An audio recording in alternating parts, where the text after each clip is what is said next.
Msalabani ninaona ule upendo wa Mungu wetu, kutuokoa sisi wadhambi ambao hatukustahili kuipokea neema hii. Baba, mama, rafiki yangu, haijalishi wanifahamu vipi, sasa ninakimbilia wokovu, usinipunguzie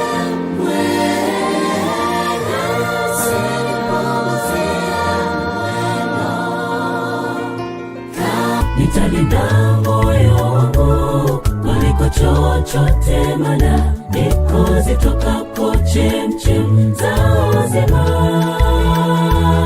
Lakini peke yangu Bwana, sidhani kama nitaweza. Nisafishe moyo wangu